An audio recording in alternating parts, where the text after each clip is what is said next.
but I'm still likely to spend less than I would be compared to a few years ago. As a family, obviously, we've noticed like a cost in obviously our shopping and things like that, obviously mortgage prices and things. So yeah, definitely makes me feel better.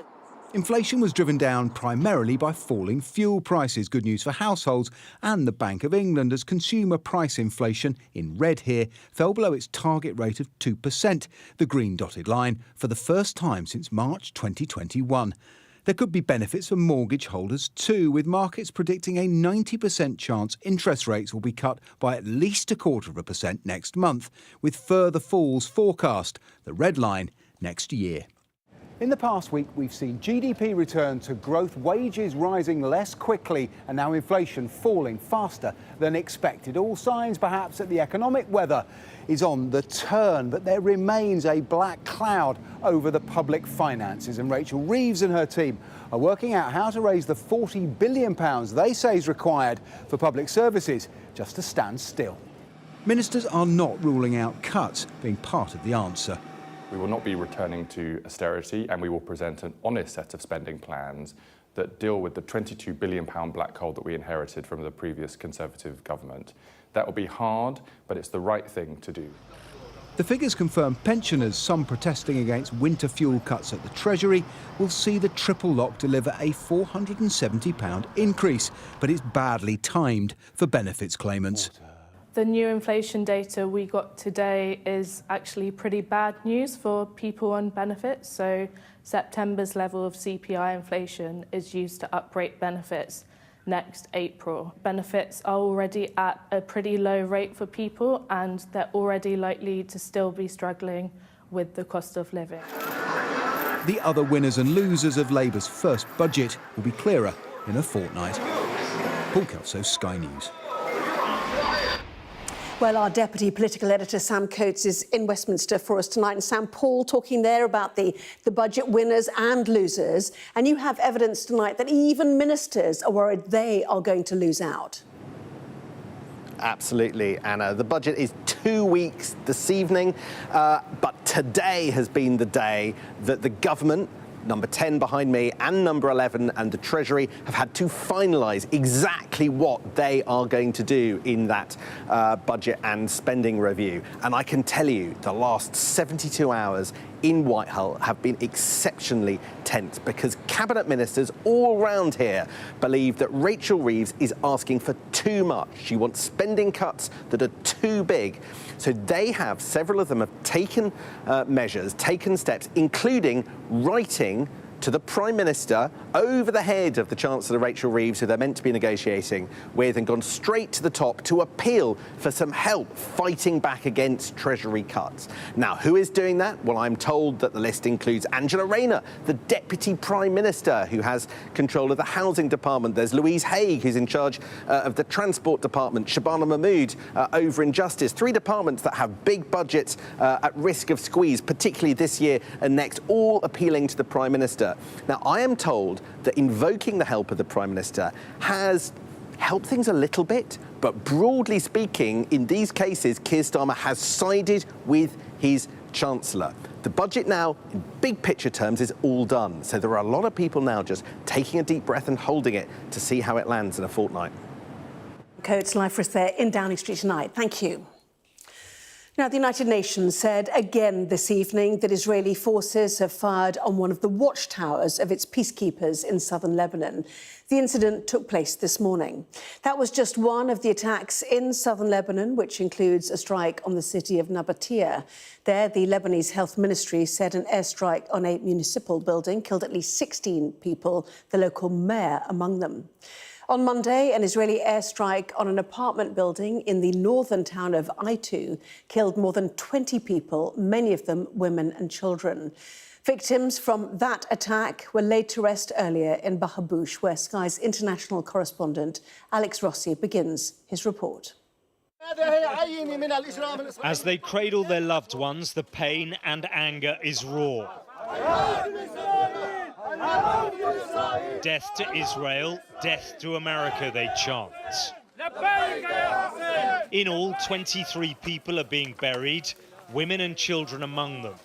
all of them killed by the same Israeli airstrike. The United Nations is calling for an investigation into the airstrike that killed all of these people. We've been told they were families who fled from the south of the country seeking sanctuary here in the north away from Israel's bombs. But the war followed them here. And amongst the mourners, there are survivors of what they are calling a massacre. Hassan Hijazi was badly injured, but he's also bearing wounds that will not heal. He lost 13 members of his family. You can't find criminality that's worse than this anywhere in the world. This enemy is thirsty for blood. We're seeing what's happening with our brothers in Gaza. Now it's happening to us. And this is all that's left of the residential building in I2. It was struck on Monday afternoon without warning. The IDF claims the targets belong to Hezbollah, but the incident is under review. What is clear is that Israel is escalating its attacks. These pictures from the Israeli Navy show them striking Lebanon from the sea.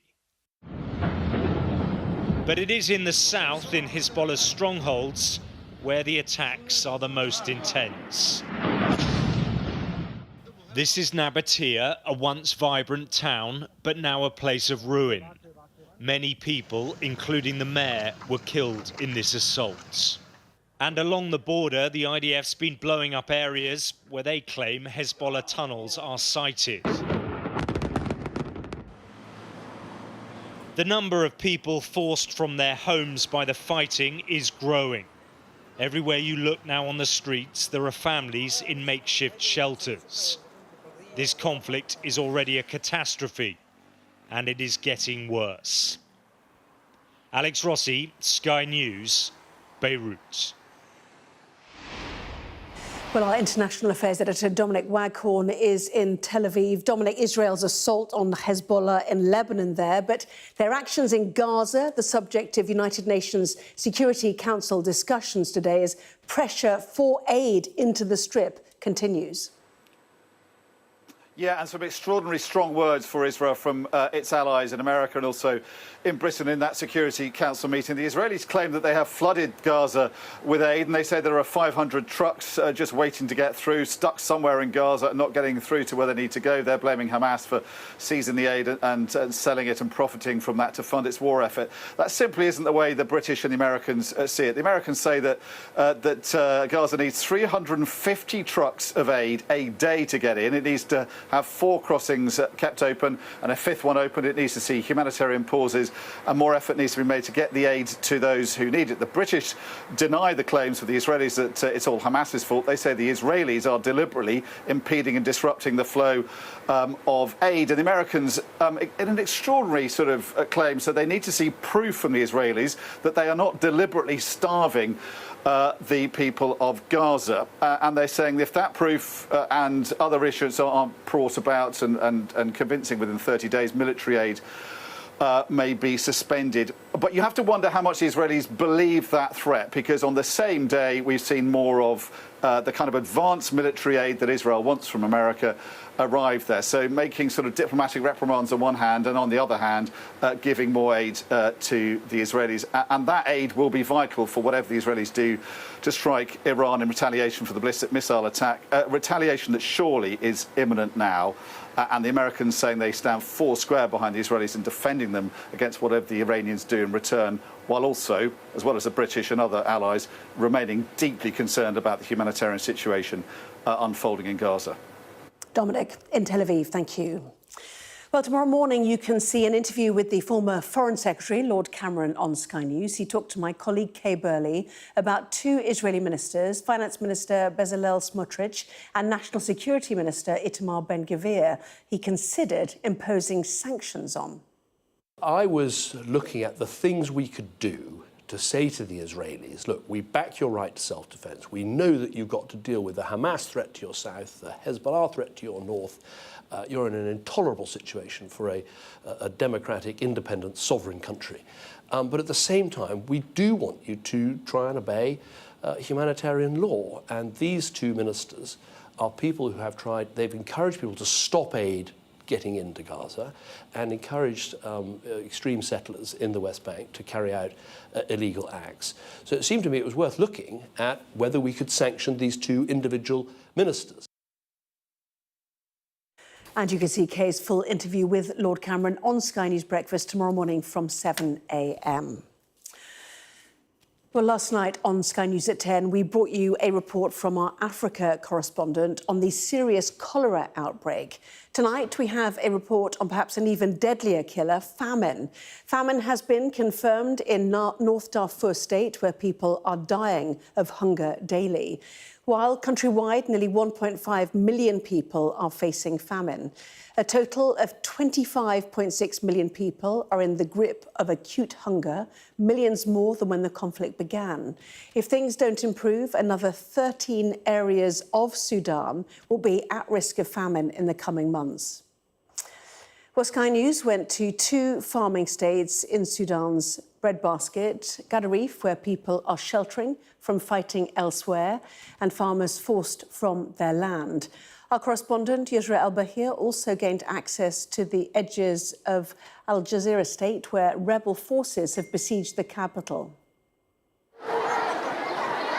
Thousands of people, hungry people, seeking shelter in this unfinished bus stop and making do with the little they have. They've come from across Sudan's breadbasket region, fleeing their homes and the land that sustain them, and now facing famine. We're naked, she says. We have nothing, and we need help.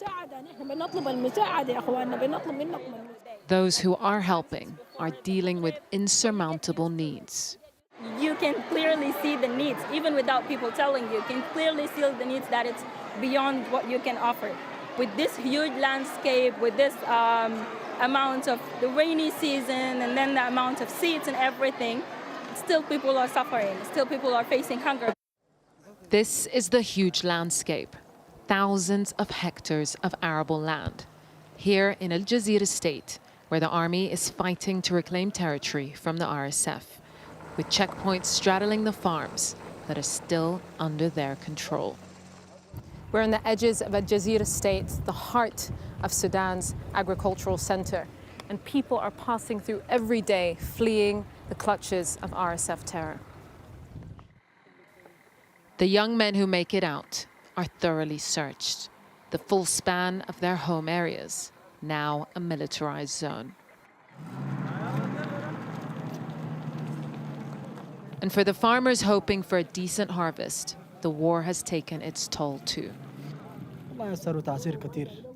Our farming has been devastated by the war, says Abdullahi. There's no funding, no fuel, no fertilizer, and no pesticides. We're scared there'll be no harvest.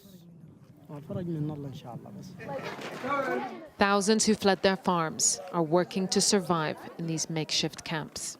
The RSF came into our homes, attacked people, tortured people, and killed people.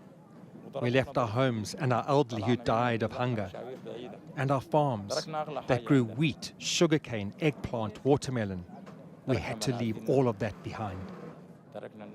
In a bid to find safety beyond RSF siege, the people who fed Sudan are now relying on donated food.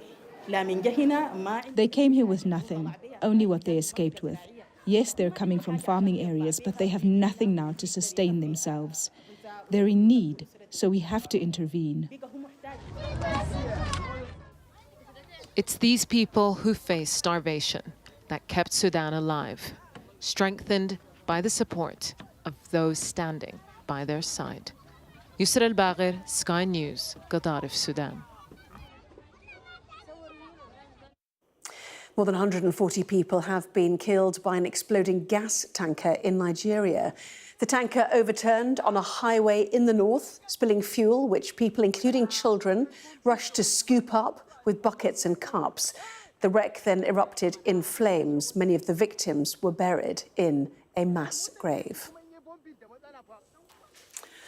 Now, with less than 3 weeks to go until the US election, both the Trump and Harris campaigns are battling to win every vote they can.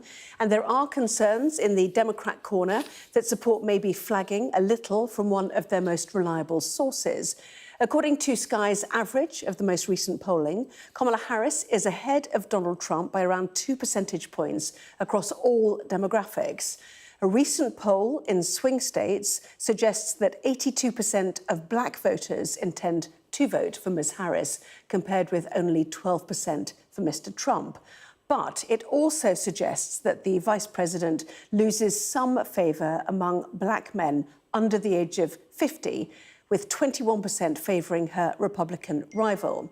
Overall, Kamala Harris is still behind Joe Biden and Hillary Clinton, who both took nearly 90% of the black vote in their respective elections in 2020 and 2016. Our US correspondent, Mark Stone, travelled to Detroit in Michigan to find out why that might be. This street tells the biggest story. There isn't much grand about Detroit's Grand River Avenue. Not along this part, at least. North of gentrified downtown is uptown, forgotten. What you'll see down Grand River is, I mean, it's so bad. It's completely desolate. All black people. And then as soon as you hit downtown, the racial dynamics change. That's our situation, look. Lorenzo Sewell has been a local pastor here for the last few years. So when President Trump said Detroit needs help, this is it. Look, right here. A few days ago, Barack Obama, spooked by the polls clearly, had this. We have not yet seen the same kinds of energy and turnout in all quarters that seems to be more pronounced with the brothers. Brothers, help the black woman. I was really offended by it. What did he do for black people? It's almost like they want to seduce us with Obama to say, oh, President Obama, now you got to vote. Now you got to vote for Vice President Harris. Do they think we don't have political prowess? We may be poor and black, but that doesn't mean we're stupid. President Trump is there. I'm here. It was back in June when Lorenzo was drawn to Donald Trump, the former president praying with him here at the church. President Obama never came to the hood, so to speak, right? President Joe Biden, he went to the big NAACP dinner, but he never came to the hood. So thank you. Thank you. Thank you, Pastor. There are plenty within his orbit who are openly racist. And he encourages that with his language, with his rhetoric, all the time. Of course there are things that President Trump says that I don't like because I'm a Christian, right? I'd prefer them to say it a different way. Maybe people don't like him, but the world was stable when he was around. Gas was cheaper. I know that my bills were cheaper. Life was better under President Trump. Everybody knows it. Of course, hardly everybody. Detroit is a Democratic city by a wide margin. But in a key swing state, if Donald Trump can pull just a few, or if they don't vote at all, then Michigan could well be his. And so she's saying... Further down Grand River Avenue, an evening gathering organised by a Democratic Party in a state of angst. Black Men for Harris is the tag. I think most black men in America are determining not do they want to vote for Kamala or Trump, it's do they want to vote for the vice president or stay home. When you look at Donald Trump, again, you find a lot of platitudes and generalities. And there is more concrete policy with Kamala. It's imperative that we win Michigan at all costs. And there's really only one choice. And that is the nub of it. Huge jeopardy in the tightest of races and with almost no time to change minds. Mark Stone, Sky News in Detroit. Staying in the United States, and the relatives of two brothers imprisoned for one of America's most notorious killings are demanding their freedom tonight. Eric and Lyle Menendez were jailed for life after killing their parents in 1989. But plenty of evidence over the circumstances of why they did it has accumulated since, and their story has featured in a recent true crime Netflix drama. We're live now to our US correspondent Martha Kellner, who's in LA. A decades-old case, Martha, and a remarkable display of family unity there tonight. Yeah, truly, this is a real-life drama that became the subject of numerous TV and podcast dramas, and is now very much a real-life drama once more. It concerns the stories of two brothers, Eric and Lyle Menendez. In 1989, their parents, Jose and Kitty Menendez, were found brutally murdered inside their Beverly Hills mansion. There was an incredibly high-profile search for their murderers until one day Eric and Lyle, then aged 18 and 21, were arrested and charged with those murderers. There was a huge amount of national attention on their trial too, and what unfolded there was almost, if not as shocking as the murders themselves.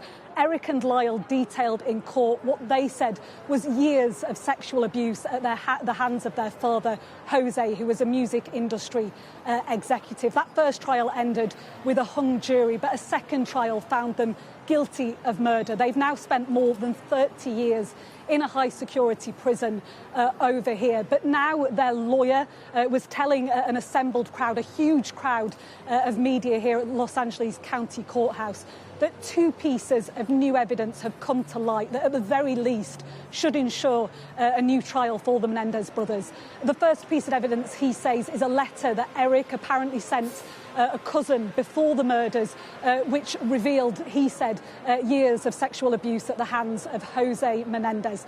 The second piece of evidence is newly revealed testimony from a boy band member who says that he too was sexually abused by Jose Menendez in the 1980s.